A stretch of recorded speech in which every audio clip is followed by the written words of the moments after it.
So I will be using this book, Understanding Machine Learning, as a first step. So it has quite some theory, and the framework is statistical learning framework. Okay. So a little bit of statistics will be needed, but then I will explain things as we go along. Okay. So when we think about learning, so I will go with very basic stuff, okay, because I don't assume anything about machine learning from you. So I will go with very basic stuff, like what exactly learning is, okay.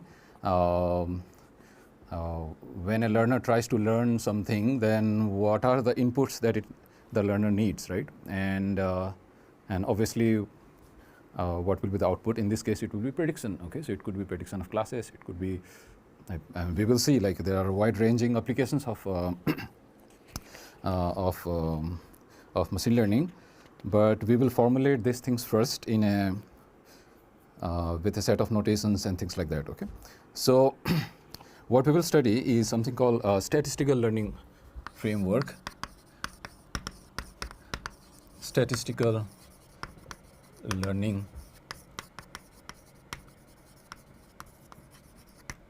I will use chalkboard only. So let us look into what does learner needs, right? Okay, so learner's input.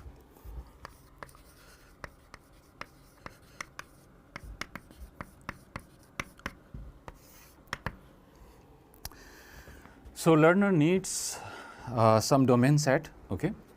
So basically some data, okay, based on which a learner will learn something, right?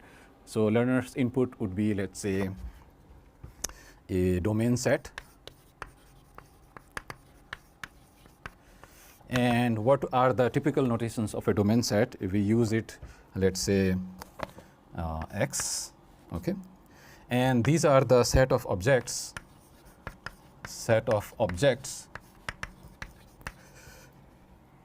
we wish to level, okay? So we wish to level,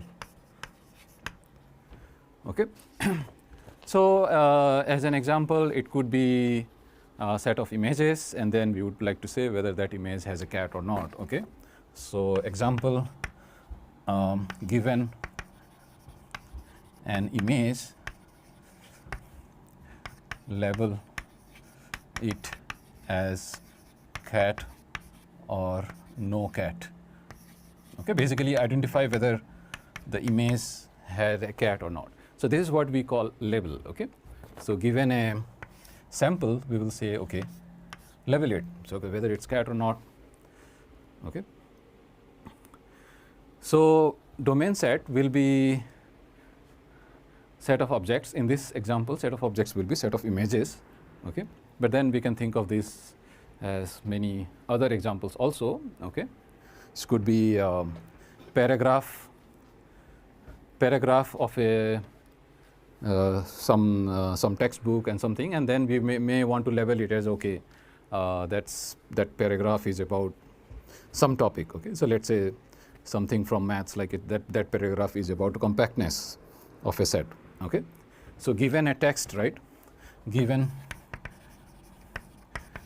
a text, label it in terms of topic, right? So let's say as let's say it's a compact set definition, something like that, okay? Since we are mostly from maths, we will see a lot of examples from there.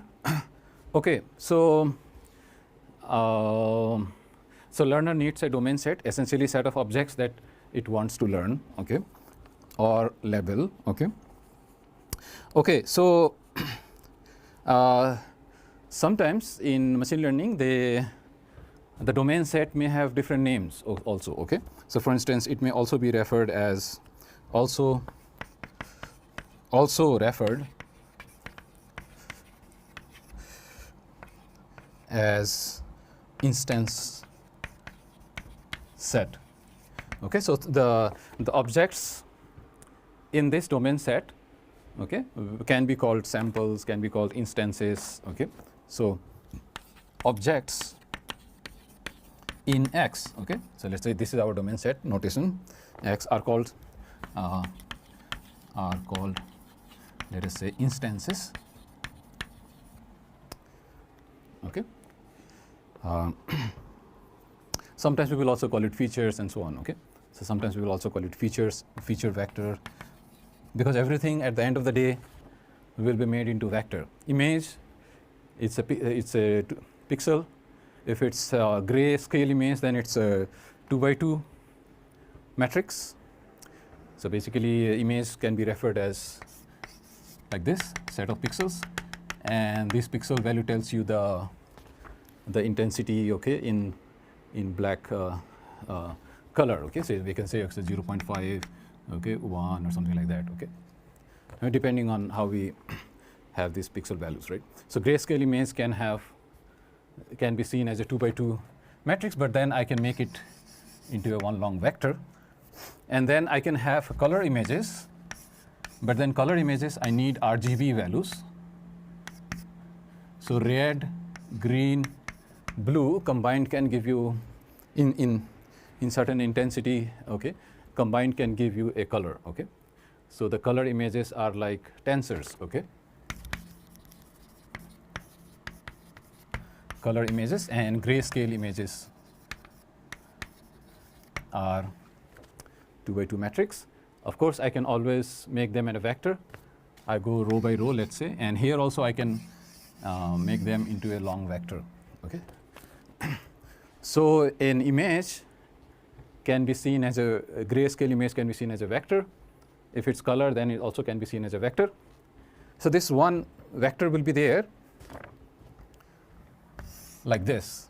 Okay, so the whole image data will be a vector of pixel values, and then here you will say what it is. Okay, so whether it's a cat or not. Okay, so everything will be encoded like that. So if it's a text also will be encoded as a vector. Okay, so for a text, okay,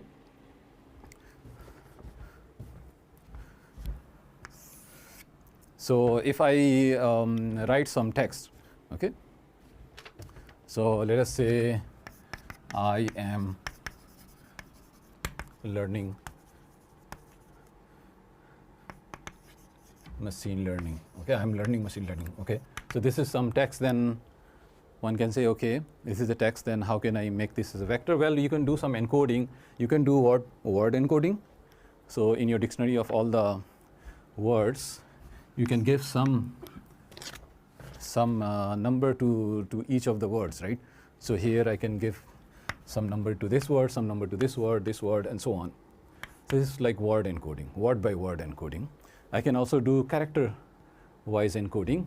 So this character will have some number representation, and then this will have some representation, this has some representation, space will also have some representation.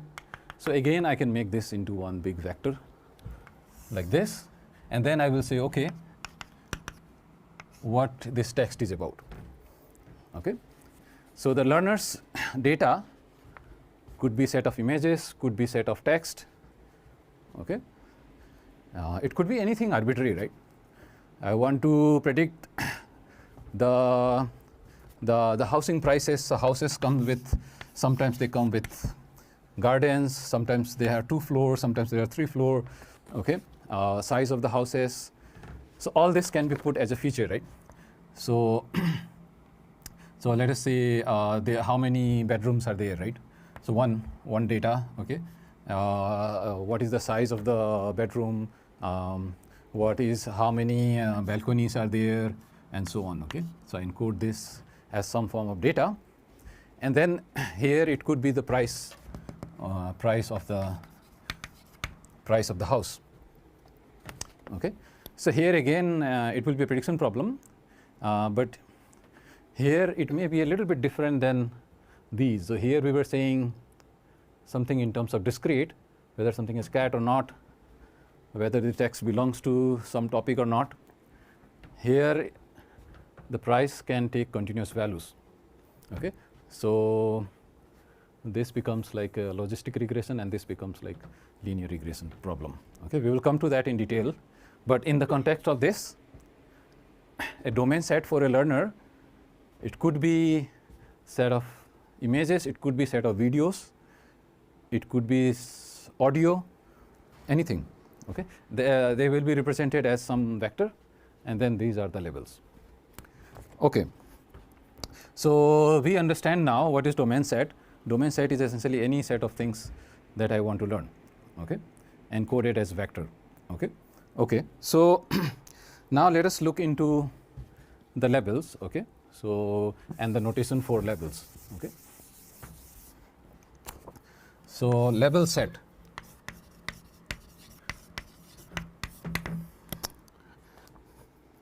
So initially what we can do, we can simplify our life and say that labels are, let's say, binary. So it's cat or not.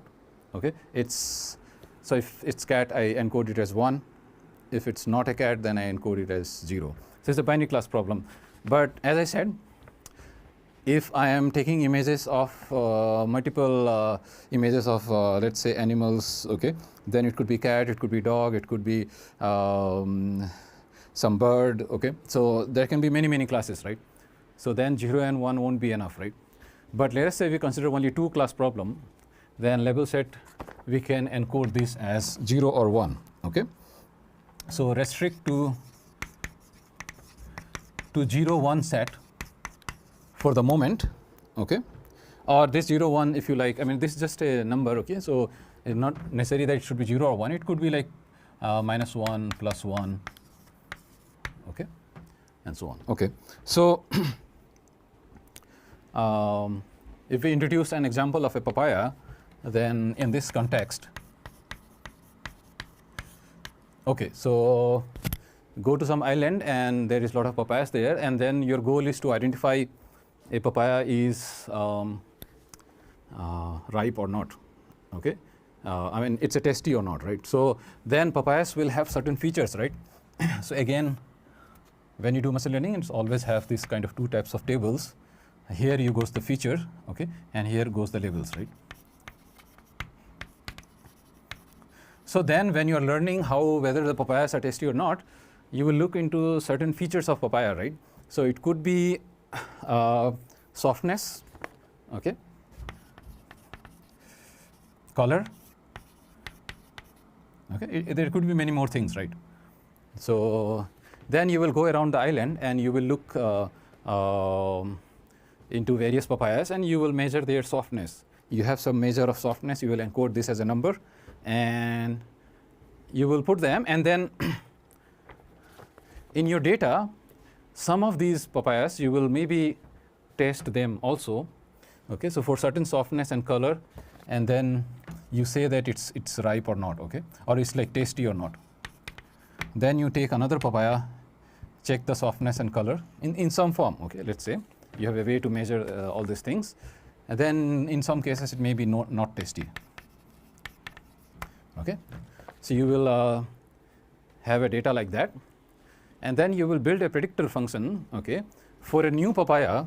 Okay, this is where you knew about these, right?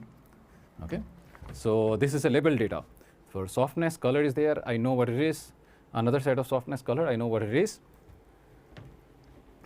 And the machine learning problem will be, now I will give you a new papaya, and then based on softness and color, you have to predict whether it's tasty or not.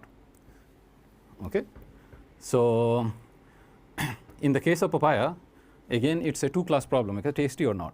So we can stick to this binary class problem. It's a 0 1 problem. Okay, so initially we will stick to papaya as an example. Okay, so as I already told you that we build some kind of training data. Okay, so what we have seen is that we have a domain set, the set of objects that we want to learn, that's X. Okay, and then corresponding labels for that. Okay, so in this case, this is our X and this is our labels. Okay, so together combined, it will be called training data. Okay, okay, so let us define training data.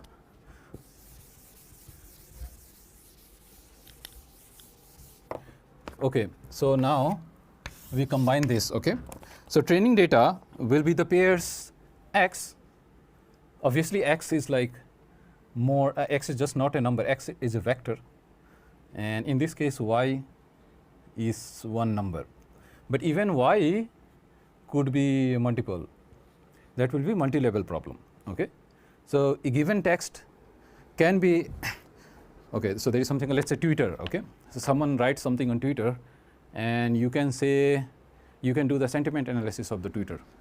Okay, so you can say, okay, with this Twitter text which is encoded as this set of features, and then you will say, okay, this Twitter person looks maybe surprised, unhappy. Okay, so then the levels will be surprised, unhappy, and so on. So that's called multi-level problem. Okay, and then we have a multi-class problem where it could be cat, dog, and so on. Okay, what we are doing right now is binary. Okay, something is there or not there. Papaya is tasty or not tasty. Okay, image has cat or not cat. It could be dog or something. We don't care about that, but whether it's cat or not, we are just worried about that. Okay, so now we will write down what is training data.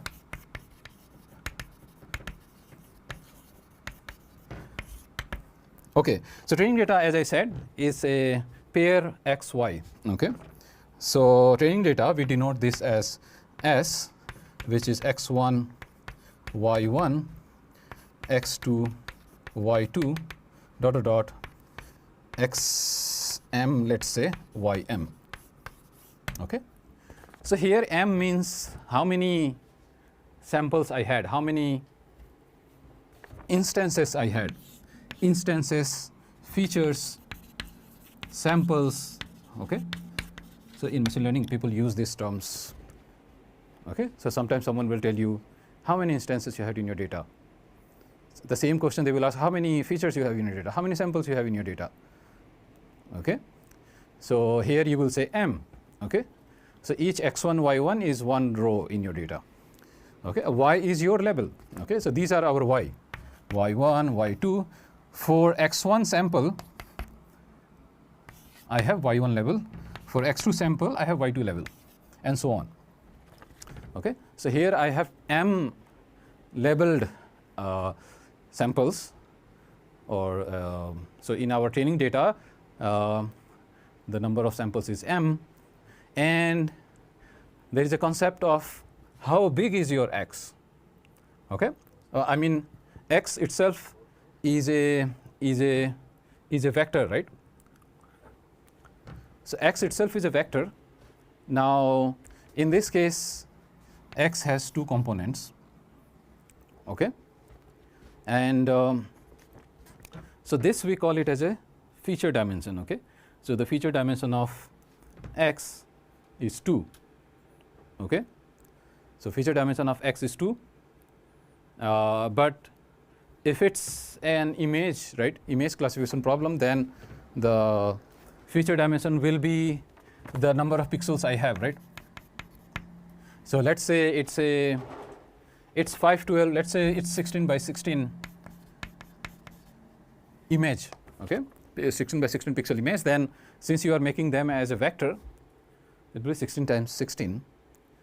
Okay, that will go here, right, in the case of an image.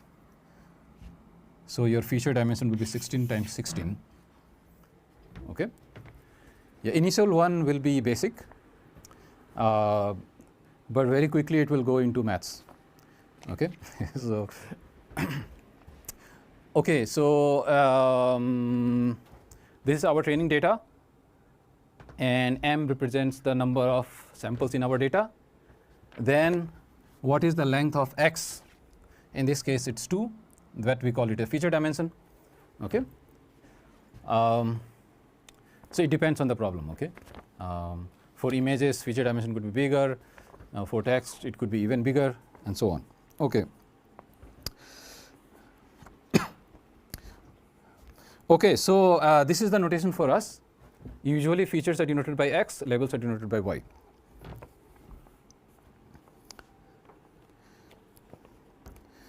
So these are pairs in the Cartesian product x, y.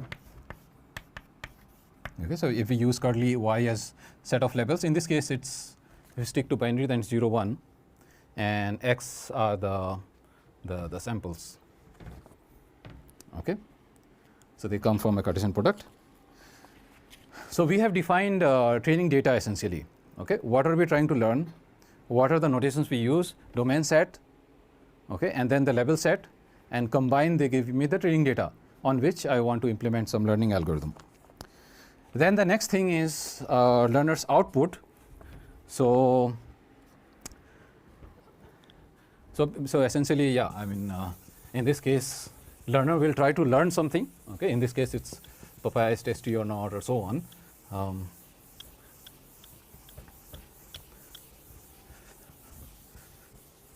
Okay, so learner's output.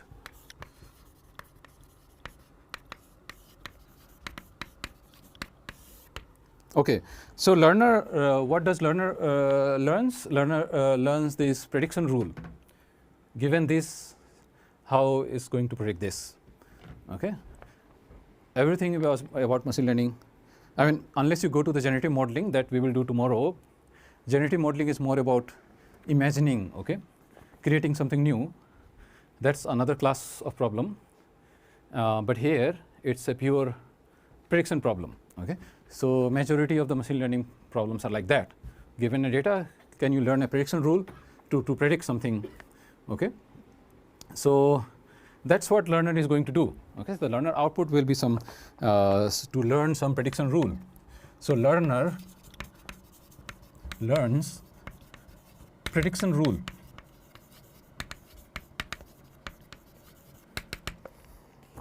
Okay, and in this case again our goal is to introduce the notation, right? So let us say that prediction rule is some function x that takes samples and it produces labels. Okay, so here h is called the prediction predictor. Okay, so here h is called predictor. Okay, so it's important to like get used to these names. Okay, it's called hypothesis. In fact, we will use hypothesis a lot more. Okay, and or classifier. Okay, if it's a classification problem, then obviously it will be called classifier.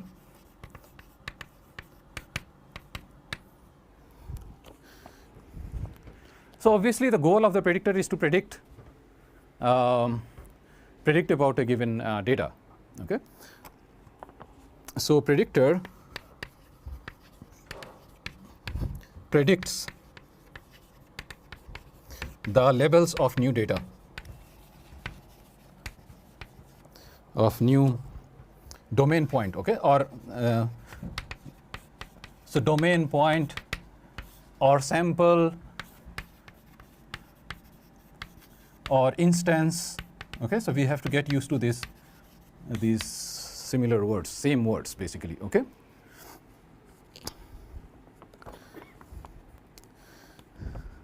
so for papaya example, learner learns to predict, right, whether the papaya is tasty or not. So that's the rule a learner has to learn.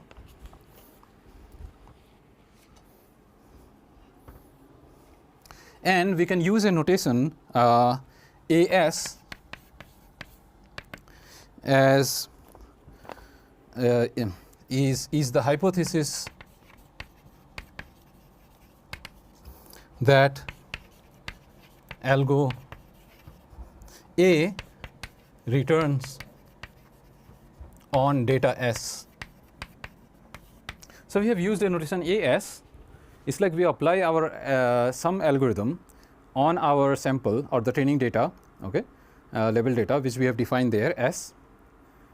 So some algorithm that gives me the hypothesis, okay, meaning H, okay, for a given. Obviously, for a different training data, your hypothesis function will be different, obviously. So if I'm taking a cat image data, then the predictor function that I will learn will be different. If I'm taking a papaya being tasty or not problem, then there the predictor function that I will learn will be different. So H does depend on S, okay, which is the training data. Okay.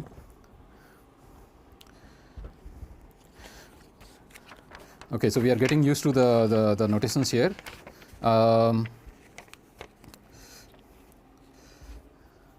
And in general, these instances, okay, or the training data that we get, we believe that it comes from some probability distribution. Okay, just like any data, there is some underlying distribution. So cat images coming from some distributions. Okay, papayas are coming from some distributions, and so on. Okay, so so we will put a remark on that. Yeah, maybe use this again.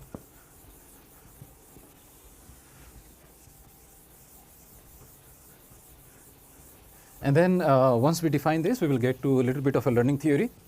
Which are the things learnable, okay, when it's learnable, when it's not learnable, and things like that. So we can define a probability distribution, okay. So denote probability distribution over X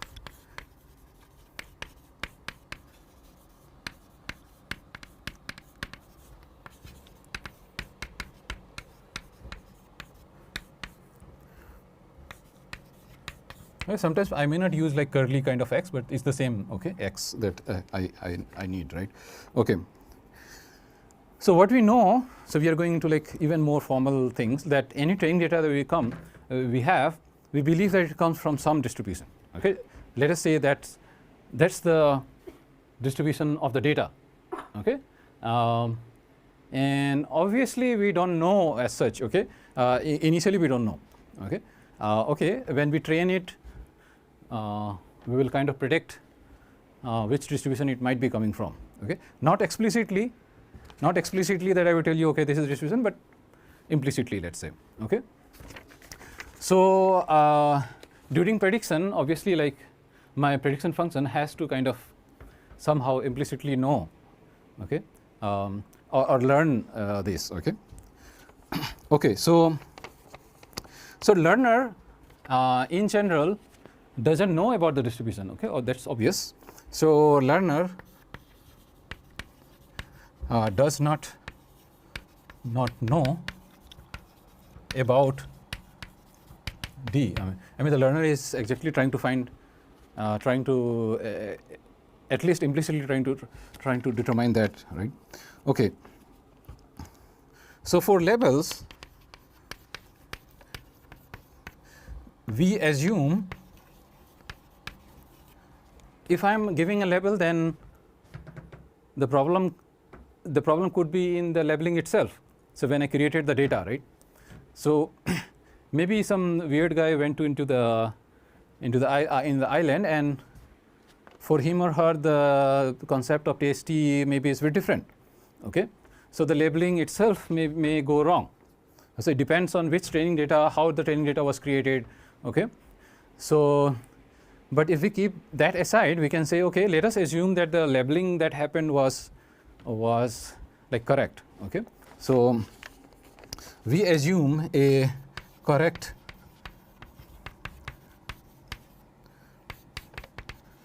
labeling, okay, function. Okay, so labeling itself can be seen as a function. So given an X, we get Y. Okay, this is when you create the data. Okay, so someone went to the island and started taking samples, softness, color data, and then labeling them. Okay, that's when you're creating the data. Prediction is when see a new papaya, okay, then you predict. Okay, so based on this data you have learned the H, okay, prediction function, and then based on the new data you will predict. Okay, so the first step itself is labeling, and let us assume that labeling is correct, and that we denote it as F. H is the something that we learn to predict. F is something that we use to label the data. Okay, so yi is fxi for all I. And so we have given the labels for each sample or instance. We have given the corresponding label y. This assumption itself can be relaxed a little bit, and that might show in the bound as well. Okay, so the fact that we have a correct labeling may be relaxed, but it may have an impact on the learning theory outcomes. But for the moment, we can write this as a remark. So this assumption can be relaxed. Can be relaxed.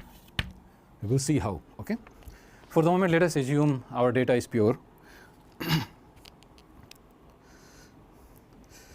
So obviously, learning function is unknown to the learner. I mean, this is what the learner is trying to find anyway, right? Learner is not aware of the learning function.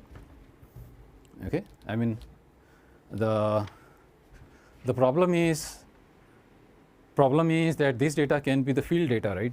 You physically went there in the island, you plucked these papayas one by one, you find them tasty or not. That was a prediction, that rule inherent in your tongue maybe, right? Your tongue identifies perhaps something as tasty or not. That was your labeling, right? But what we want is the machine to kind of predict based on the features, just by kind of like looking or maybe even touching a little bit, because softness you need to touch a little bit, and color maybe. So okay, so what we say is that f is the correct labeling function, which could have come via some hands-on data collection techniques. Okay, but machine has to kind of figure out this H prediction rule. Okay, so yeah, I mean, if your H becomes F, then yeah, I mean, you are perfect, right? Unless the F itself was not perfect. Okay, okay, so okay, so now so until now we can summarize what we have. Okay, so in summary, each point in the training data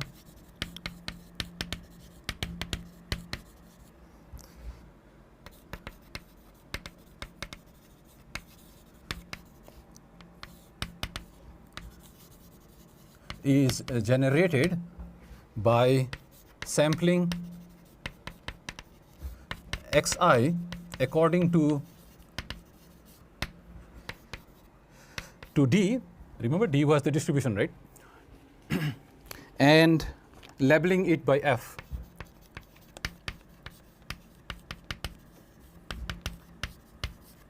Labeling it by f, where f was our labeling function, right? Okay, so we have this setup, right? We have domain set. Okay, domain sets are denoted by x, and we call them instances, samples. Okay, and then for each of these instances we have the labels, okay, which we denote it by y. If it's a binary class problem, then we have 0, 1, plus minus 1. Okay, whatever you feel like, 1, 2, 100, 2000, doesn't matter. Okay, there should be some label, okay, that distinguishes 0 and 1. And we combine domain set and the label to get a training data S. Labels, giving labels during collecting the training data is called labeling, and for the moment we assume that is denoted by F, and it's a correct labeling procedure. There itself it might go wrong. The underlying distribution of our data is denoted by D. Obviously, D will change depending on which data you are working with. Okay, so these are this is the setup we have now. We'll like kind of prepare to go into theory. So the question is, given a correct labeling function, if I am going to build a prediction rule which is H, okay, that I wrote before, how much error I am going to make? Okay, so what is the measure of success?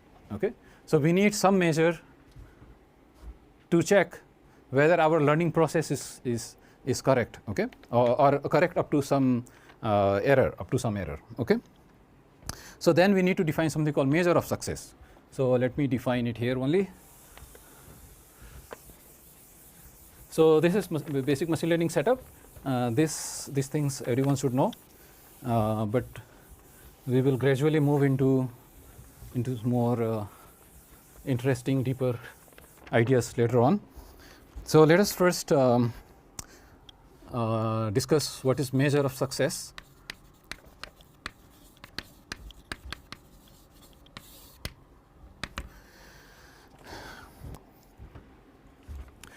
So let us define something called error of a classifier. Error of, okay, this is how we are going to measure the success. So this is the probability that classifier does not predict the correct level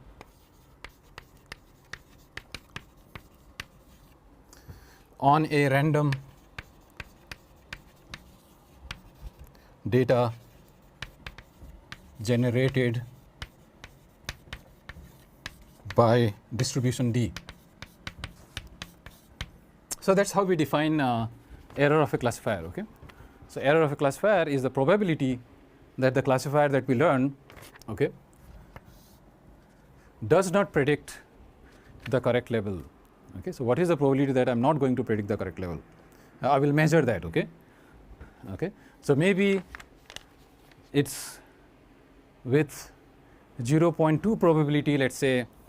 So in other words, I take 10 samples, okay, new samples, okay, or let us say 3 samples also, okay. Out of these 3, it predicted here correctly, and here it was wrong, here it was wrong. Okay, it can happen. Then in this case, I will say it's like 1/3 probability.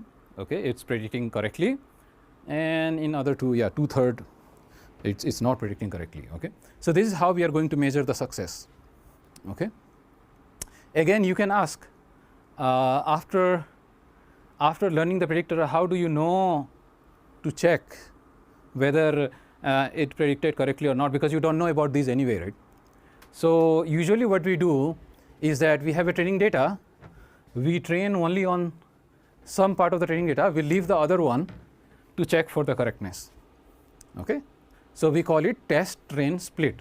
Okay, so let me write this. So x1 itself is a vector, remember, okay, and then we have y1, and then we have x2, y2, and so on. And let us say we do it up to xk and yk, and xk plus 1, yk plus 1, and dot xm, ym. We keep this as a test data. Although we already know the levels for this, we keep it out from the training data. We train our model to predict some hypothesis H. This hypothesis, the prediction rule, okay, we will get into specific examples how these prediction rules are constructed. For the moment, it's abstract thing. So let us say we find some H from this trained data. Now we will use this on this and see whether it predicts this correctly or not. From there, I can kind of say, okay, the error of my classifiers, out of, let's say, m minus k data, in how many of them it predicted correctly, that will give me the error of a classifier. Okay, so number of corrected divided by the total number of the test data will give me the probability of success. Okay, or if you want to do the error, then how many cases it failed divided by the total number of test data, it will give me the probability that it did not predict on those. Okay, so you can do it both ways. So this is how we can measure. Okay, so usually in machine learning, this is what we do. Any training data, we will split into test and train. We build our model, and then we check our model on the test data. Okay, and if you are doing bad on test data, you will go back and you will improve your hypothesis class. Okay, usually these are parameterized models. So what does learning theory tell you is that there is no generic H. Okay, there is no generic H. You have to go with some inductive bias. Okay, and by that what I mean is that you have to pick a template. You have to pick a template. There is no universal function that will give you a rule to predict to predict in all the cases. Okay, so we will come to that in a more rigorous way, but you will be achieving some template. Okay, there cannot be a generic template. Okay, the generic template doesn't work. I will give you a very specific example where generic template won't work. But so you will come with something called inductive bias. Inductive bias means that although I will have a template, but this template will be specific with some modifiable parameter, and I will tune that parameter based on the data, okay, and then I will see whether it does prediction correctly or not. Obviously it may go wrong, but if it goes wrong, then I will go back and see, okay, the template that I used may need to be changed, okay, a little bit, or maybe completely. It depends. So these inductive bias that we set in our hypothesis comes from some experience also and practice also, but there is no generic thing. I mean, we can prove that also, okay, that you cannot have a generic predictor function at all, okay, we can prove that. So you will always come with this inductive thing, bias. Inductive bias here means choosing a template, okay. That template will have parameter that I can tune to get a correct predictor function, and then from there I will predict. Okay, so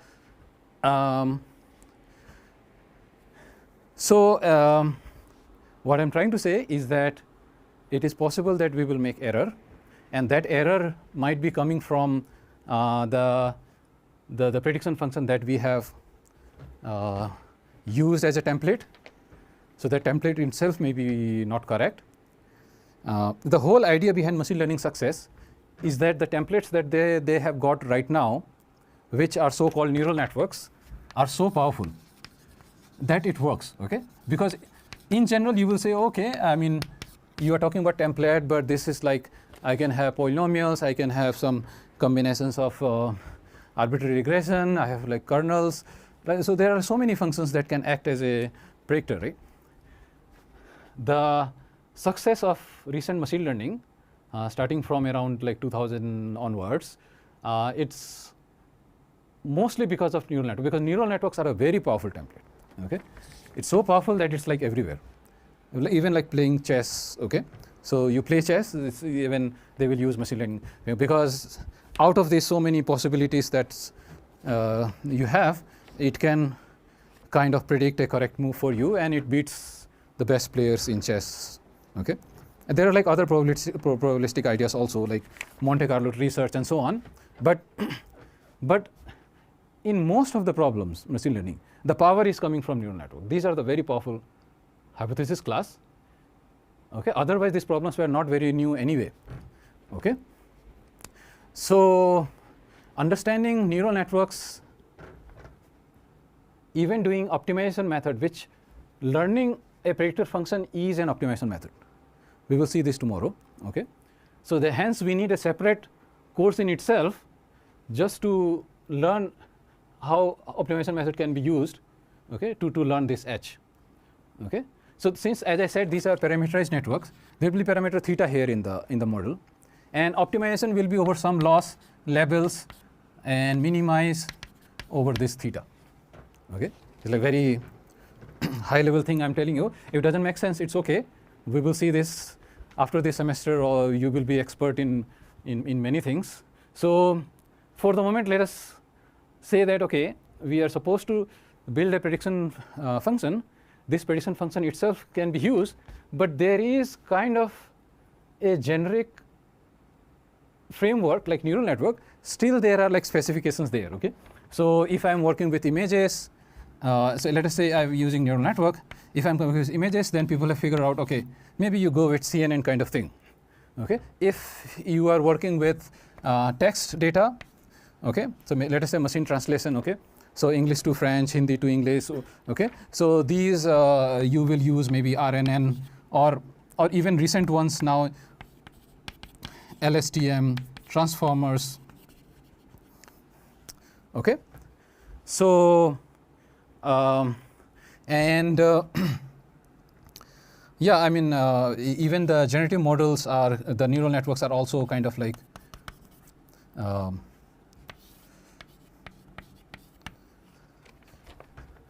so if I want to do generative modeling, which is another course, it's like as if you will get a complete picture of everything, it seems, by the end of this semester. Generative model is a whole course we will study. Okay, so we will go to diffusion model and so on. Okay, so it's the whole course in itself.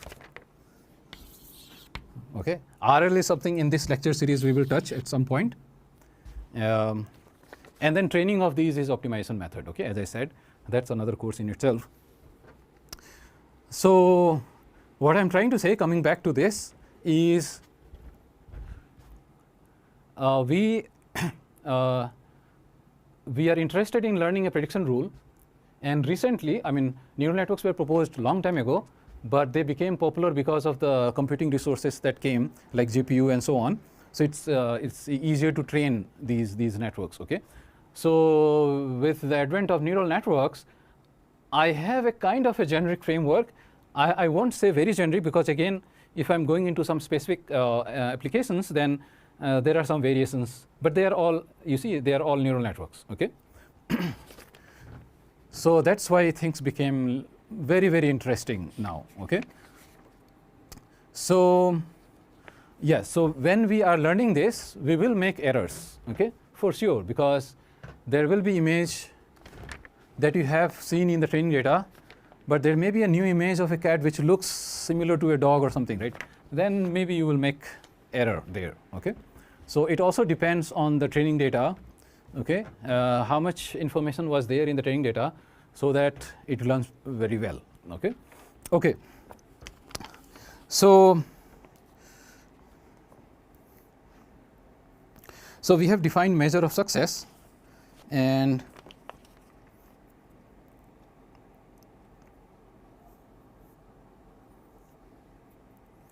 so let us now define few notations here. So we can define something called domain set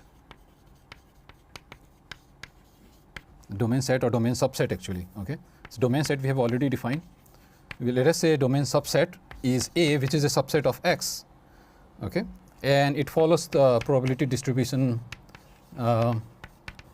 D. Okay, and we have also defined. So let us say define a number. Let us say assign a number dA. Okay, so define a number dA which determines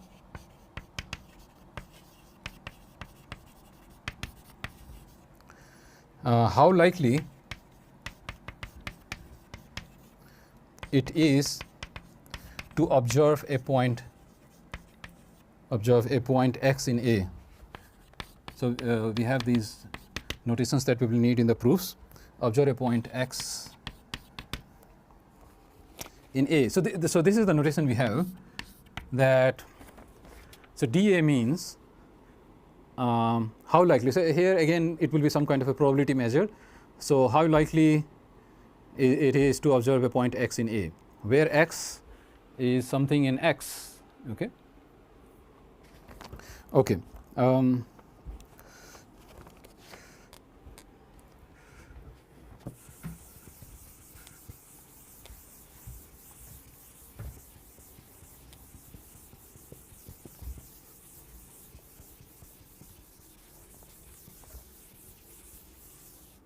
Okay, so here we can refer to A as event, can refer to A as event as follows. So define pi from X to 0, 1, then A will be set of all X in X such that pi X is 1.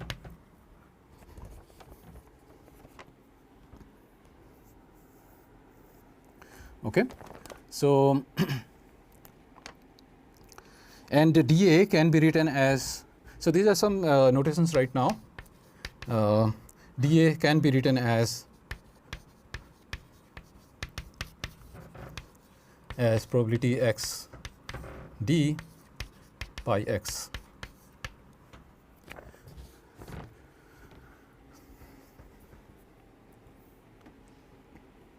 Okay, we define a probability measure pi from X to 0, 1 and we define A to be set of all x for which pi x is 1. Okay, so then it becomes some set A. Okay, and then dA we can write this as, again this is another notation here. So probability of pi x. Okay. So now with this notation we can define something called error of the prediction rule. Error of prediction rule. So we can define L df as our error, and this is defined as P x sampled from D, and wherever Hx is not equal to Fx. So that's okay. We are defining an error is probability whenever the prediction rule that we learned H is not equal to the labeling function f. Okay, so that exactly is the error, right? Our prediction rule is not matching the correct label. Okay, so we define the loss function like that. Okay, LDFH.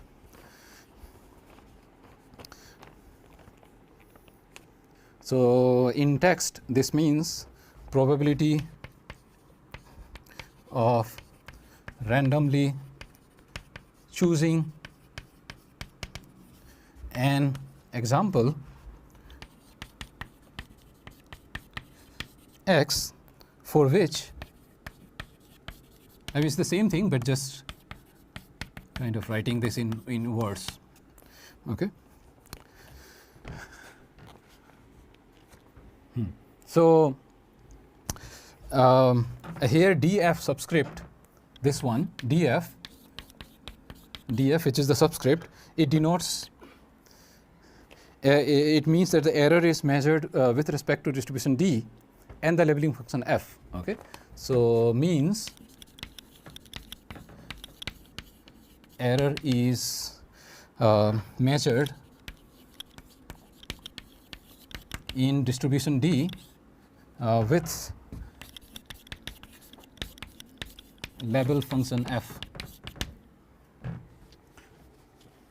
Okay, so we are getting used to notation. I mean there is nothing, no big deal here, but just like these notations like D, F, all this makes sense. Even at some point we will get rid of the D because D we don't know. Okay, so we have to go with the sample distributions. Okay, the realist what we have in hand, what we collected, right? So that will be called empirical loss. This is like a true loss. Okay, but for true loss you need to know the D, but you don't know. So you will always work with only empirical loss. True loss is not possible. Okay, so we have defined this loss. Now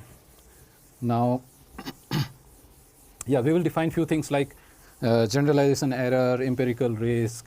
Okay, so when you read paper they will always keep saying empirical risk and so on. So here LDFH is, there are few terms. Okay, so this is called generalization error.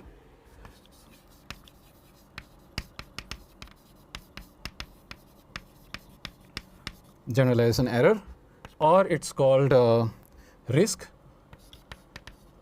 So in this case it's just called risk, but when we will calculate loss on like the samples, okay, then it will be called empirical risk, because there is some other term which we will define that will be called empirical. This is just risk. Okay, and sometimes called true error. As I said, true error is usually not possible, okay, because you don't know the underlying distribution anyway, right? So okay, but this is what you want to achieve in practice. You want your generalization error to be as less as possible. The term generalization here refers to the fact that I have worked with some data and I have kind of learned some prediction rule, So this outputs some prediction rule H, and by generalization we mean whether H is able to now predict correctly on the new data. Okay, and that's what generalization means. So can it generalize? Okay, so that's what machine learning community will say. Oh, you build a prediction function. Can your prediction rule generalize? Meaning, on a new data, does it make less and less error? Then we say the generalization error is very less. We say risk is less, true error is less, things like that. Okay, but as I keep saying, true error you may not know, because however many cat samples you take, that is still finite. The true distribution may be infinite. Infinitely many samples may be there. Okay, so we will be working mostly with empirical one. Okay, but it's good to know. Okay, that these are the. So what are the information available to the learner? So information available to learner.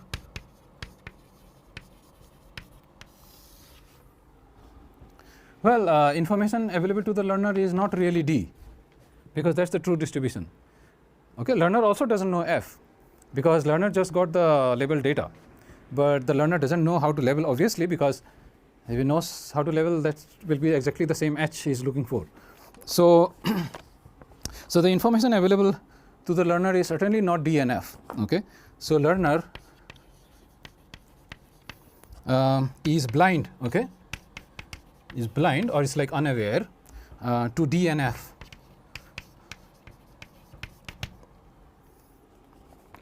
Learner knows only about the training data. Okay, Xi, Yi. So learner only knows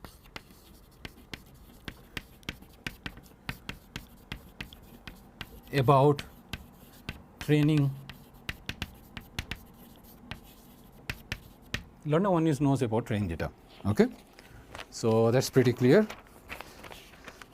So what learner can do is not this. Learner don't have hand on D and F.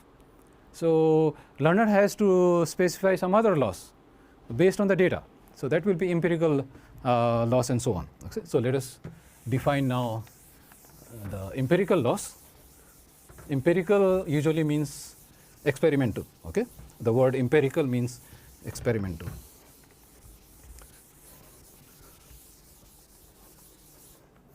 Okay, so empirical risk.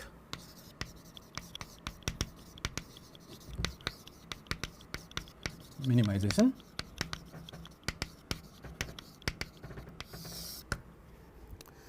So since D and F are not known to the learner, an error can be calculated only from the training data. Okay, so since D, F are not known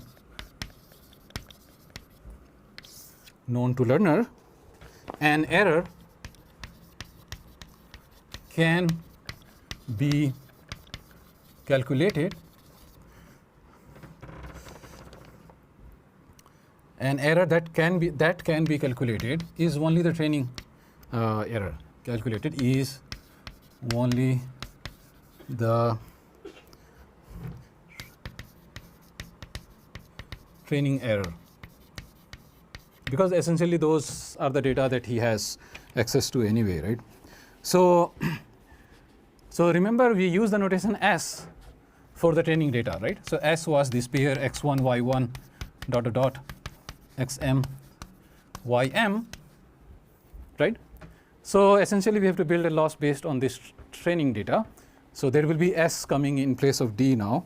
Okay, so we can define LS of H. H is the prediction rule that learner learns. So this is the learner knows about that.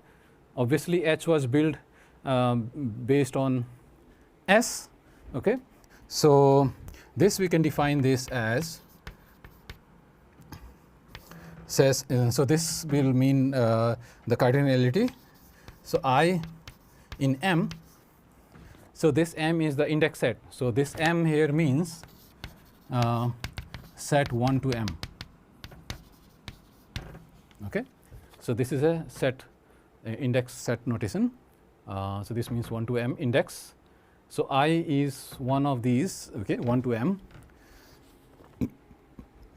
And obviously we know, right? So the training error will be h of xi was not equal to yi. Okay? So for which of these I, h of xi is not equal to yi. So that's how, and how many of those? So this is the cardinality notation, right? For how many of those? So that's what we are going to do. So h of xi is not equal to yi. Okay, so the count these, okay? That's what it means. So this is something learner can has access to, okay? The learner knows this, okay? Because build the h, xi's are already there with him, or he can just check whether they are not matching and take the count of that and divide by m, the total sample. That's how you get the probability, right? So number of samples where it didn't predict out of total number of samples m. Okay. So we saw generalization error, risk, true error, and for this loss we will have some specific terms. So this is called training error,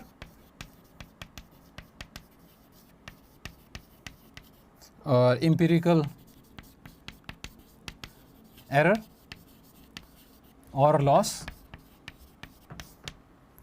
or empirical risk. All are same terms. Okay, all are same things. So this is what you will use in practice to check check whether H, the prediction rule that you learn, is correct or not. So empirical risk minimization is a problem of discovering H for which LSH is minimal.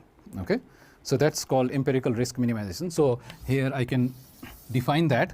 So empirical risk minimization. So this is called ERM.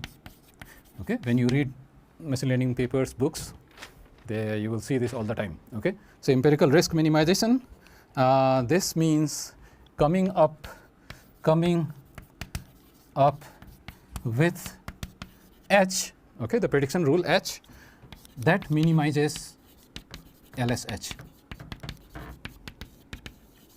LSH, the empirical risk, okay, training error, empirical error, okay, these are same terms. So the whole point of machine learning is to do empirical risk minimization, ERM. You are given a set of samples, okay, you will come up with an H such that the loss on the training data is minimal. Now coming up with this loss, the H will encode some function here. It will be some parameterized function, a complicated one, as I said, neural networks. And you will build a loss. So in this case, I built a loss in terms of kind of like, yeah, probability and so on. But later, I will build a loss specifically where I will take a difference or something like that. Okay, I said, okay, I not equal, but maybe like how close I am. And there will be a parameter theta here, let's say. So this difference, this I will measure a parameter theta here. I will minimize the loss over theta. Theta is the handle I have to tune my hypothesis. Okay, and that's called machine learning training. And as I said, this will be an optimization problem. Okay, minimize over theta. Now depending on whatever H we take, the optimization algorithm may change. Okay, if you go to generative model, it becomes min max. Okay, so all these things we will see in detail later. But this is the formalism of machine learning models. Okay, so there could be a few issues. Okay, obviously while training. Okay, so there is something called overfitting. Okay, so let us see some examples of that. I will give you a very abstract example in the beginning, and later I will give you more kind of intuitive example on that. Okay, so let us see the problem of overfitting.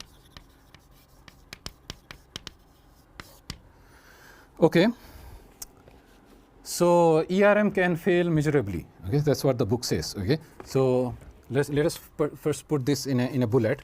ERM may fail miserably. Okay, and we demonstrate a failure case. Okay, so we demonstrate. Okay, let us see this, and I have one more, and I have like some sample points which are represented as dots, and this outer one we call it area 1, area 2 actually, and inner one is area 1. Okay, so I am demonstrating a case where things may fail. Okay, let us see how. Okay, so we have these two boxes, concentric, one is inside, one is outside, and we have these dots which are our instances or the samples. Okay, so it could be anything, like it's a toy example. So let us see. These samples are like, if you want to really give numbers, then let's say it's x-axis, y-axis. So these are some coordinate pairs. Okay, so they become your feature. Okay, so these are some coordinate points and spread out uniformly. Okay, so instances are distributed uniformly,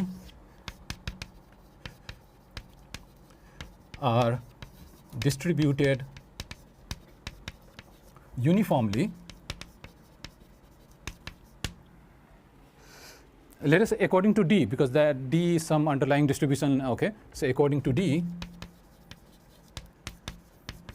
Okay, now there is let us say a label function f which detects whether an instance is inside the square or outside the square. Okay, so assume a label function f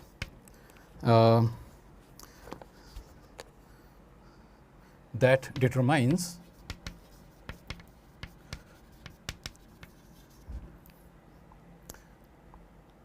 or label function f that labels an instance as 1, that labels an instance as 1 if the instance is inside if the instance is inside the square, inside the inner square. Okay, inside the inner square, or 0 otherwise. Okay, or 0 otherwise.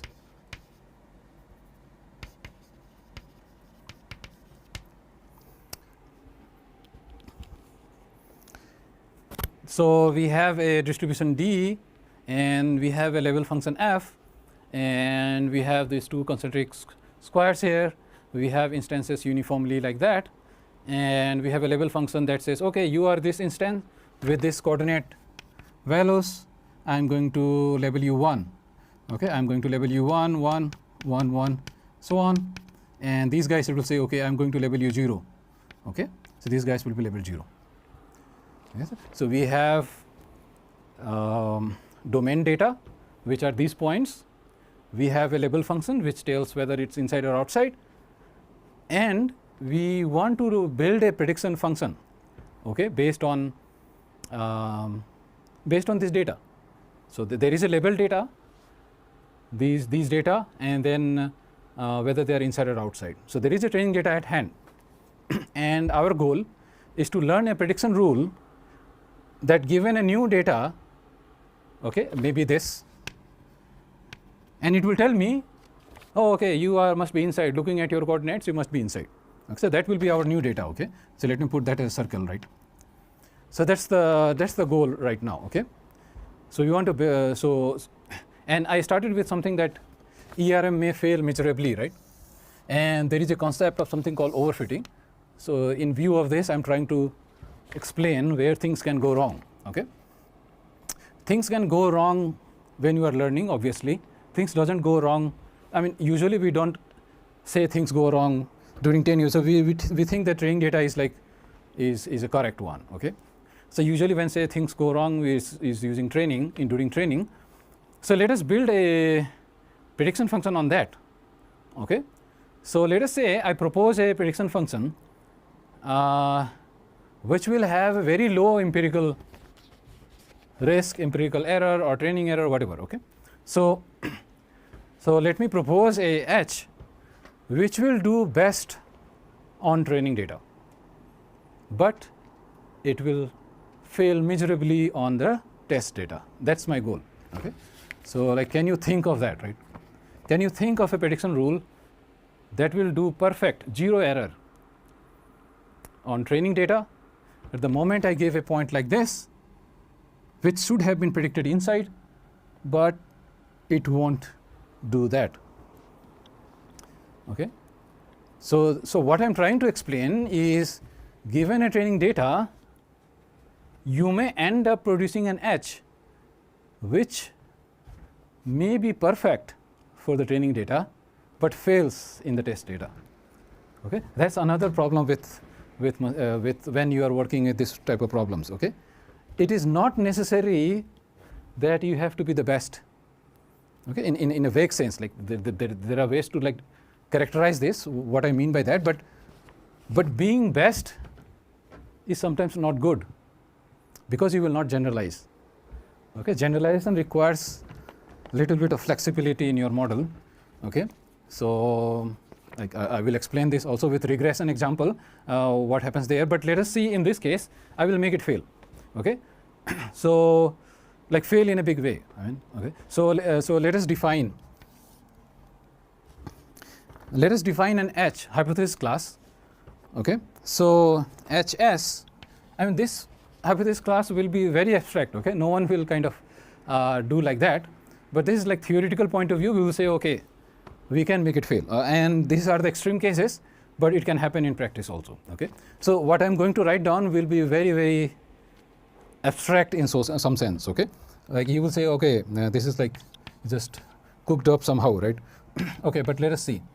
Yi, if there exists I in the index set M such that Xi is X and it is 0 otherwise,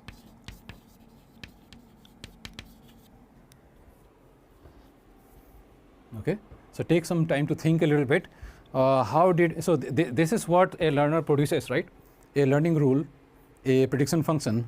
The learner has produced a learning function here for us, and just compare with this, and what can you say about the training loss, right? Will it fail I mean, does it have any non-zero training error, right?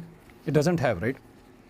So can you see that it does not have any, the way it's defined, it does not have any training error, because it's like explicitly pinpointed all those, right? It told us that, okay, pick all those which were in the training data, all those Xi for which Yi was there, okay, and otherwise you give 0 values. What did it do? It learned one-to-one mapping. That was bad. Okay, that's exactly what is bad. Learning a very specific one-to-one mapping is not going to lead you to generalization. Okay, so now let me explain this a little bit more, like I told in words, but let us see. Yeah, I mean, yeah, I mean, I have to use this now.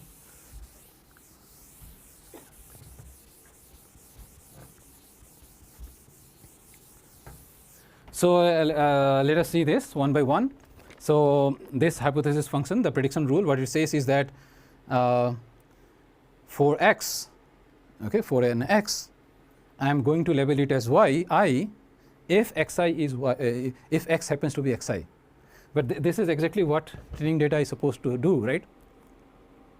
So what did you do? You memorized. So training, memorizing can be bad. Why? So the problem right now, the empirical risk is 0, no problem, right? Empirical risk is 0, you agree, right? Because you explicitly memorized. So each xi is labeled to yi, okay? Because I specifically identified it by hand, okay? So training error is 0. Okay, training error is 0 because if we look at the training error, then okay, since this is the first class, let us be a little bit slow also, it's fine.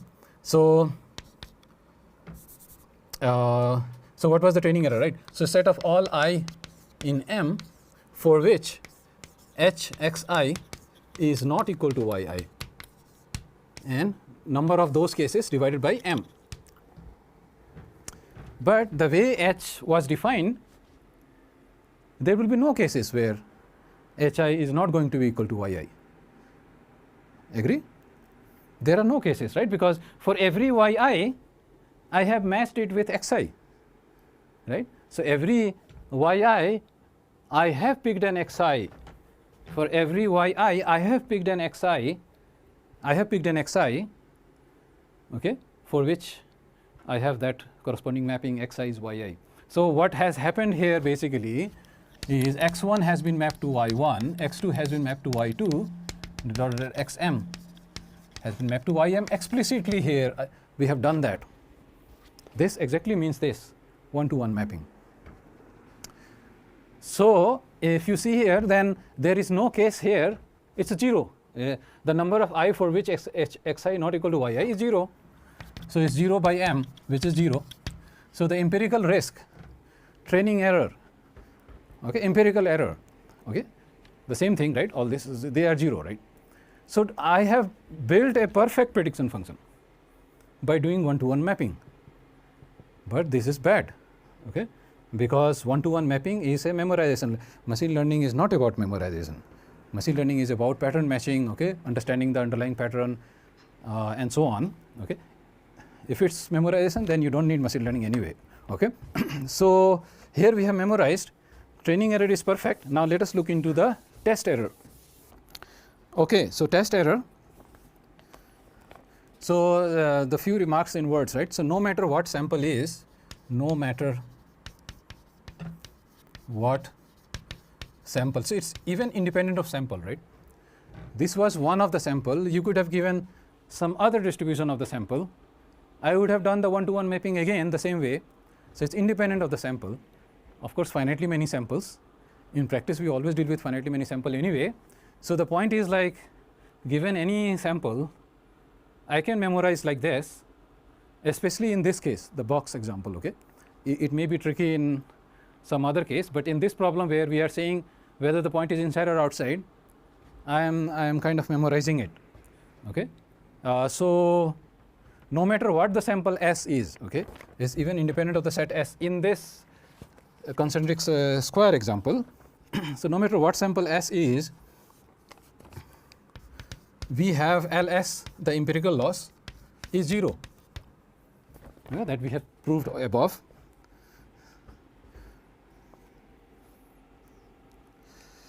So since the empirical error is 0, no classifier can be better than this, because loss is a non-negative, non-negative number.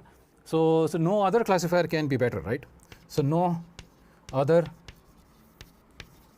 classifier. So this is the best classifier you can have smaller error. Okay, that's clear, because loss functions by definitions are greater than or equal to 0, and the minimum I got is 0, so I cannot reduce it further. So that's the optimal you can get.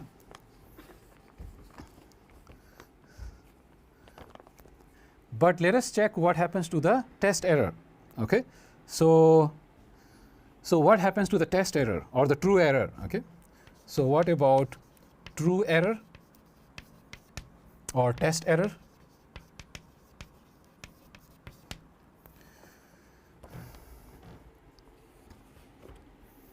So what happens to the true error or test error on,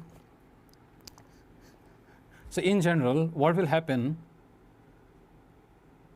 if a new data point comes in? What will happen, right? It has memorized, I know. Okay, it has memorized on the given data, but let us say this new data came, let us say is our test data.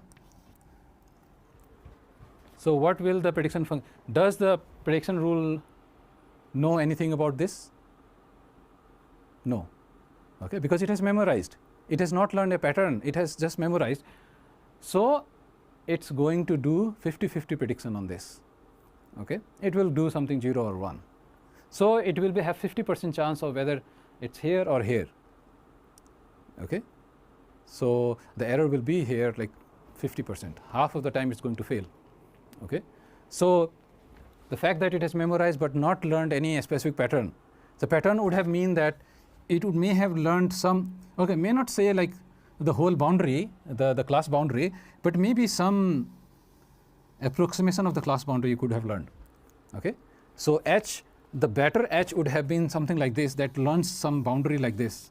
Okay, in this case, ideally it should have learned a circle or something, but it's very hard in general to like get the exact thing, but maybe you could have learned something like this. And in this cases, yeah, it would have failed here, maybe the corner cases maybe, but it would have done pretty well on any other points. So these coordinates which kind of define the fact that they are inside the circle, is going to predict them correctly, because it has learned a generic pattern and not memorized it. The fact that in this case it memorized it, now it's 50-50 game. It may be predicting correctly, it may not be predicting correctly, because these points are uniformly distributed. So they can be like, let us say the area is like kind of same, outer area, inner area is same, so it's 50-50 chance that point is here or here. Okay, it's like now it's a 50-50 game. Okay, so then in this case half of the time it's going to fail. Okay, the test error. Okay, so in words, any classifier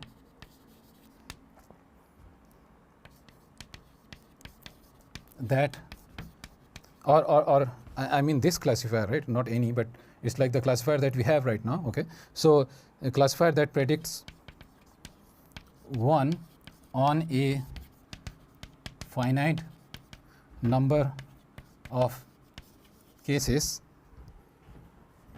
is kind of like half. So LS LD, now we are like asking for the kind of like the test error. So test error is done on data that is not seen, so underlying data distribution is like D. Okay, so that's like D. In the empirical we work with S, and when we go to the test, although we don't explicitly know the D, but that's what we are testing for. So that's the LD, but computed on HS. Okay, so I mean not computed on HS, but I mean the HS is the prediction rule that we found from the training data. So H obviously depends on S, and we are measuring the test error on HS. So this is going to be half, because the points are uniformly distributed, inner area is half, so it is going to do a 50-50 coin toss like prediction. Okay, because the probability that point lies here and here will be kind of like, probably that point lies inside is area of this divided by the total area, which is half. Okay, the probability is half of that. So which is very big error. Okay, so the test error is very big, like having a test error 0.5 is very big, right? It's like half of the times we are going to fail. Okay, which is very bad. Okay, so what happened here, right? What happened here is something called overfitting. Okay, this is exactly what is called overfitting. Overfitting is essentially a kind of something that goes closer to being memorizing the data. Okay, and that's what is called overfitting. Now this was a very specific example, but let me give you an example of something called line fitting. Okay, so you may have seen line fitting before, but let me give you another example of overfitting. Okay, so overfitting, let us say I have, like here I will do it in an intuitive way, not very. So let us say some people do experiments, okay, and they get a data like that. Okay, so for certain points, we have some observations here. Okay, for this point the output is this, for this point output is this, and so on. I am trying to learn a pattern in the data, so essentially I want to do some overfit, fitting of the curve. Okay, So in this case, these are our x1, x2, x3, and these are our y1, okay, y2, y3, okay, y4, and so on. Okay. So for a given x1, I have y1, given x2, I have y2, and so on. Okay. So here, for a given training data, we are asking what would be the hypothesis. Okay. So why it's called hypothesis? Because we will choose certain template, right? So we will use, in this case, maybe I will have a look at data because this is one-dimensional data. So maybe I can have some template in my mind. So in this case, I'm thinking, okay, maybe quadratic type, because quadratic functions are kind of like this. So maybe quadratic, but it may be something else also. So that's called hypothesis, because I will start with a hypothesis. Okay, but I cannot start with any generic polynomial. Okay, even all class of polynomial I cannot consider. Okay, so I have to come up with certain template. So if it's a quadratic, so our hypothesis class, so let us say my hypothesis class is,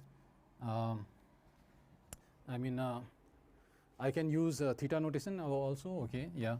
So theta 1 x square plus theta 2 x plus theta 3. Okay, and this is my h theta bar, where theta bar is the vector theta 1, theta 2. Okay, so or like if you prefer, I can write this as kind of like theta 1, theta 2, theta 3. So this is my hypothesis class. This is my experimental data x, y.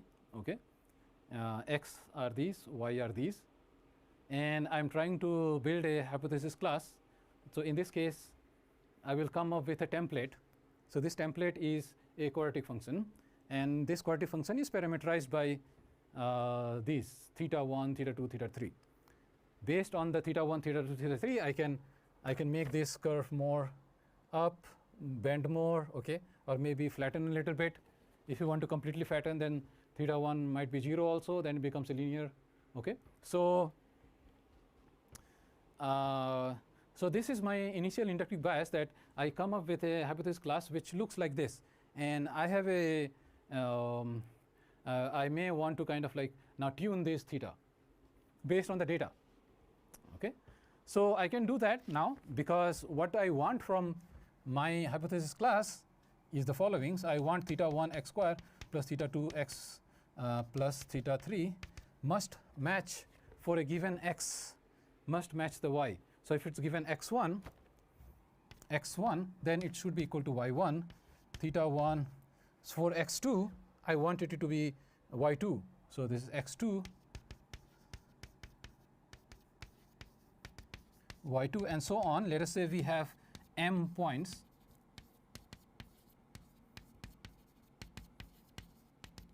Ym. Okay, this is what I want my model to be. And I can use the usual numerical stuff that we learn in numerical analysis or whatever. It may not be possible that it's always equal. Okay, so we will formulate this as a least square problem. So it is like approximately this is what we want our model to be, to predict approximately this. So this is a least square problem. Okay, and the matrix here is like this.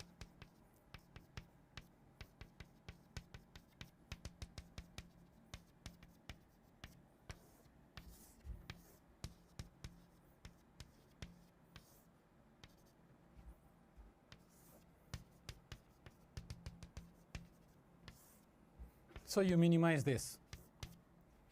Okay, this is an optimization problem, and you minimize over theta, obviously. So this is minimize over theta 1, theta 2, theta 3. Okay, so you will find a best possible theta, okay, by minimizing this. So you can use some numerical linear algebra technique like QR method, normal equation form, SVD. Okay, there are 3 ways to solve least square, right? So linear least square. So let us say I solve this. That's like That's like optimization problem, right? So let us say I solve this, I get theta 1, theta 2, theta 3. Then let us say those optimal ones are like star. So I put those star, and this is my learned model. Okay, now this becomes my prediction function, and then this is what I will predict. Okay, now during testing, someone can give me, okay, this is the new data point. Then I will go up and check, oh, okay, this is what I'm going to predict. X star for a new data, I have Y star. Okay, so this is, now I told you that I want to explain overfitting in this framework. So how can overfitting happen here is if I kind of start memorizing. Like the previous example, what did you tell us? Memorization leads to overfitting. How can I memorize? I go hard with training, right? So how can I go how can I really go through all the points? By increasing the model, right? So I can increase the complexity of the model, right? Cubic, 4th degree, 5th degree, there will be a high degree enough that will make sure that it goes through all the points. So essentially what I'm doing, I'm memorizing. So it is possible that for higher degree, I will have a polynomial that goes through all the points. This is exactly what will may create, okay, overfitting again, because I went for higher degree polynomial, let's say x5 or something. It did go through all the points, but it may create problem for me because, as I said, we have memorized it, and the problem is that when we memorize it, if there is a new point, let's say here, okay, and this point was supposed to be here, okay, so I am making a lot of error now, because the prediction would be this, and I mean the prediction by the hypothesis which is this h, and the actual point was supposed to be on the quadratic data. Okay, so you may say, like, you may say that why don't you memorize? What is your problem?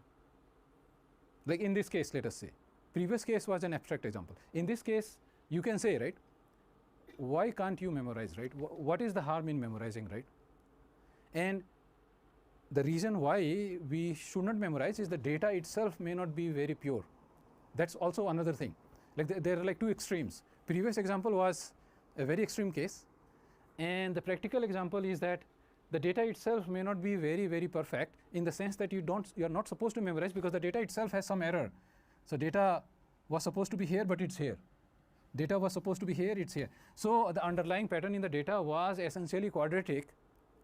A data collection process went a little bit up and down, and you thought that no, I have to perfectly match the data, okay, which is you are not supposed to do, okay, because data collection itself has a little bit of error usually. Okay, so then also it's not a good idea to memorize, okay, because there are little bit of error in the data.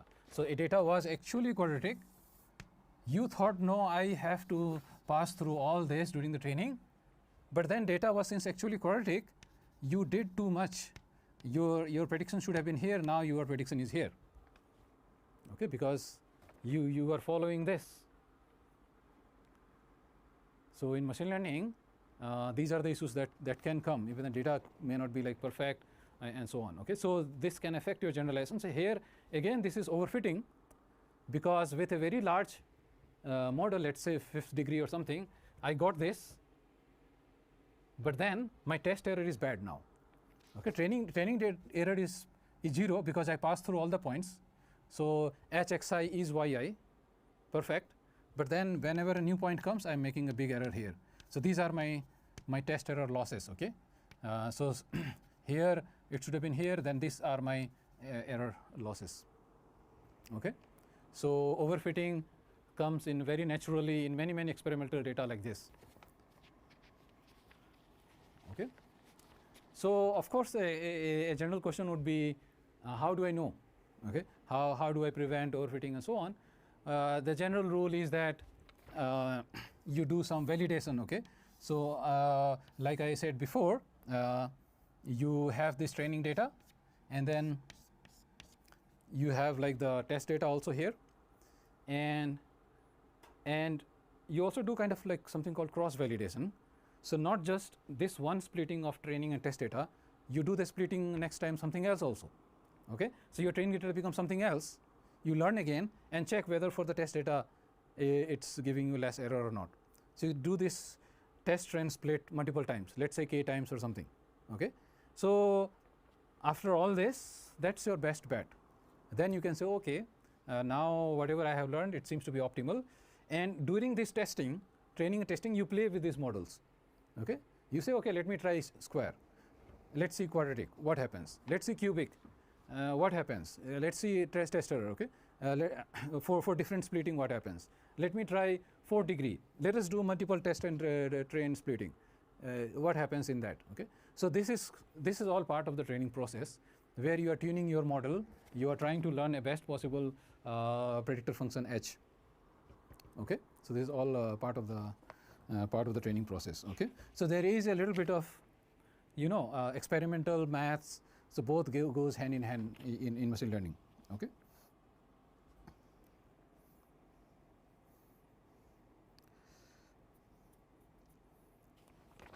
okay, so I can define something called overfitting, I mean informally. Okay, so what exactly overfitting is?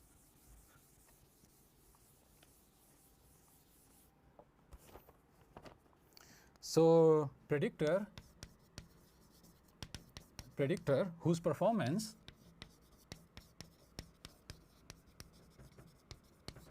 on training set is excellent, yet performance on true data, I mean true data or the test data. Okay, let me use test data itself, let us not introduce too many words. The test data is poor, is called overfitting.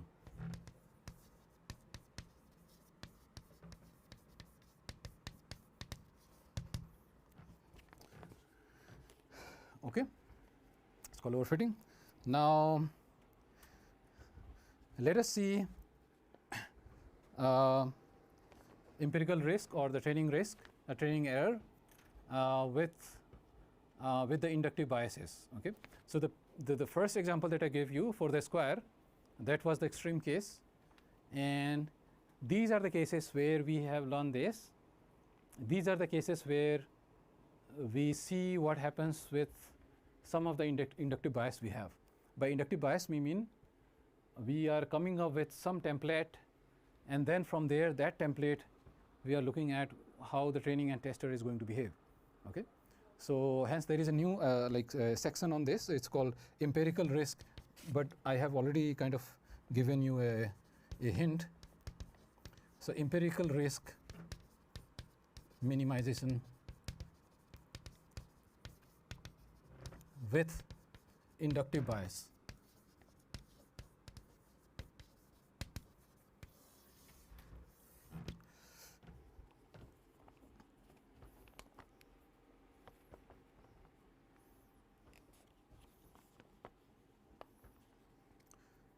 So in this example, what you have seen is that the learner is choosing some template, right? In this case, the learner thought, okay, let me choose a class of polynomials, but it could have been anything, right?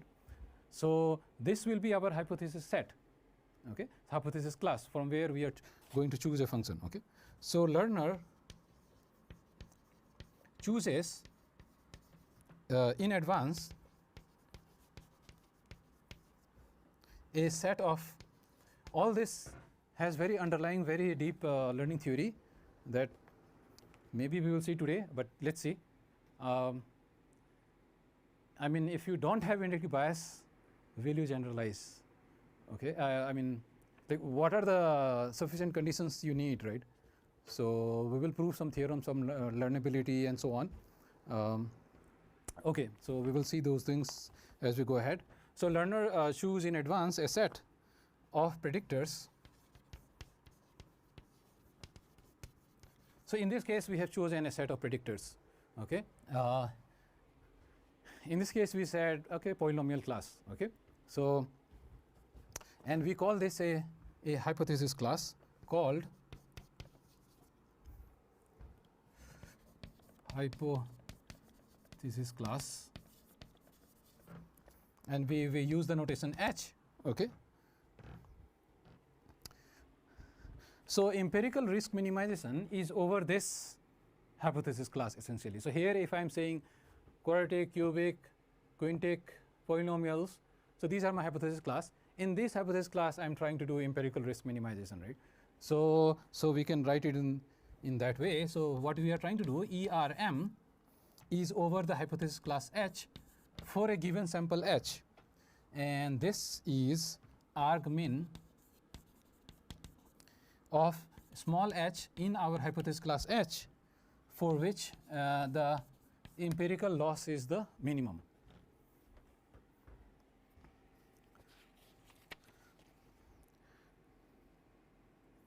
So by restricting our hypothesis small h from this big H, okay, we are creating a bias. Okay, this is our bias, that no, I am only going to look for polynomial class of functions. Okay, so this is my inherent bias itself. Okay, because as such, fitting problem may be done by wide variety of prediction functions, but the fact that I am choosing a bias which is polynomial, this is called inductive bias. Okay, as a learner, you are imposing this inductive bias. Write this fact. All these facts are important for theory later on. Okay, so imposing a bias may be essential. Okay, so by restricting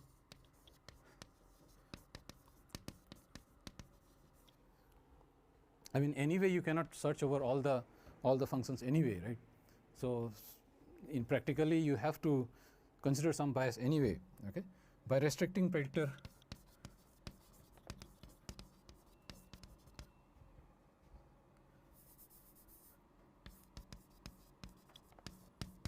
from H, we bias it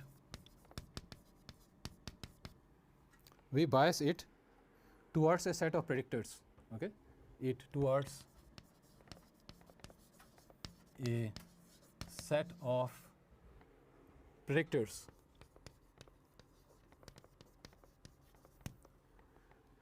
Okay, we bias it towards a set of predictors. So that's called inductive bias. So such restrictions are called inductive bias. Such restrictions are called inductive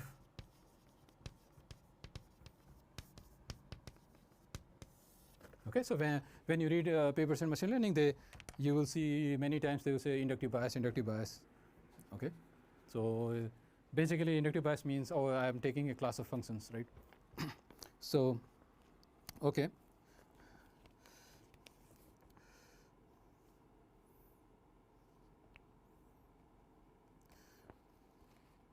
and this inductive bias is done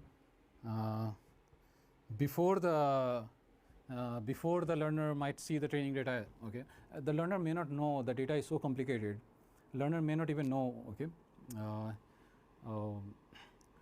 what to choose in some cases. Okay, so you may start with very specific class of functions anyway.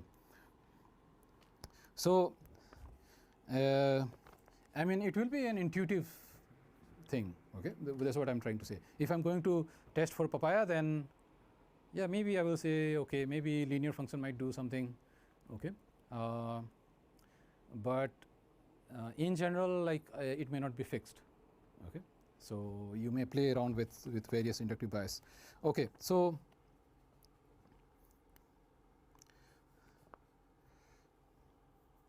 these things are based on inductive bias is based on prior knowledge. Okay, so this is based on, so as I said, if it's image, then I will use CNN. If it's text, then I will use RNN, LSTM, and so on. So based on prior knowledge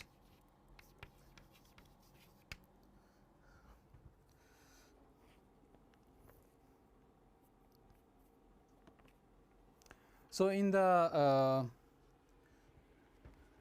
case of papaya, let's say we may have something like this, where let us say the softness criteria could be the first one, and then the color could be the second coordinate, and if it lies within certain region, right, so then maybe those papayas are tasty, right? So these are the tasty papayas, right? So we can kind of like, in this scenario, we may kind of like maybe plot the data a bit, and then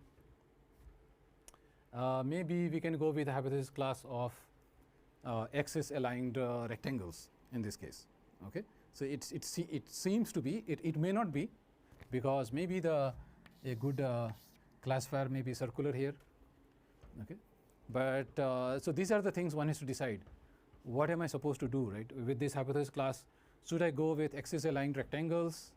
Should I go with concentric circles as a set of hypothesis class, and so on? Okay. Okay. So yeah, so this is based on prior knowledge.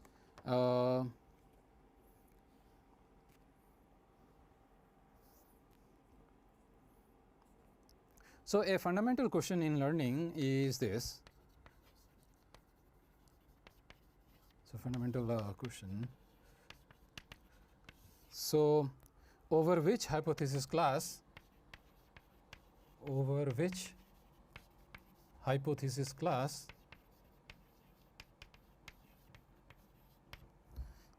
E R M H learning will not overfit.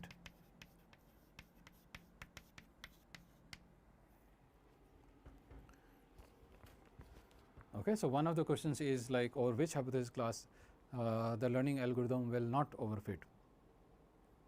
Okay.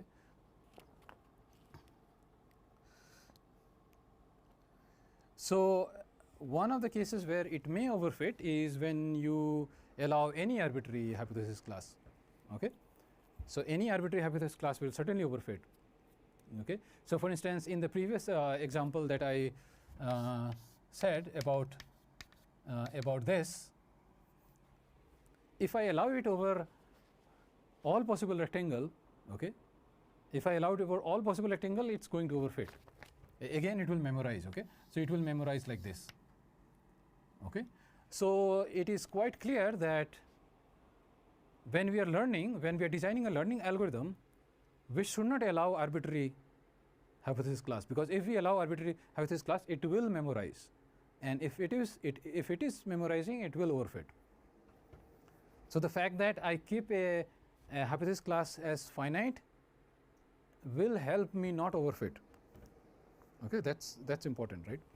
So one thing is clear from learning theory point of view, you should keep a check on your hypothesis class dimension. If you allow it to take anything, it will certainly overfit, because it will lead to memorization, right? So from here we see at least one handle that learning may be good. It seems like we have to fix the number of the hypothesis class, okay, or keep it finite. Okay, so for instance, some of the simple restrictions could be like upper bound on the size, upper bound on the polynomial degree. Okay, so these are the restrictions you may have to do. Okay, so example, upper bound on degree of polynomials in case of fitting problem. Okay, the fitting example that we saw before.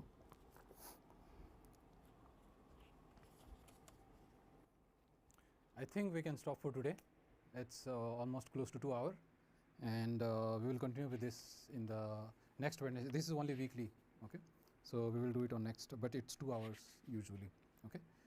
So for those who are new, let us take some time to kind of like understand this is more or less machine learning. How we formulate it is in maths terms. So I think with this I will end the lecture.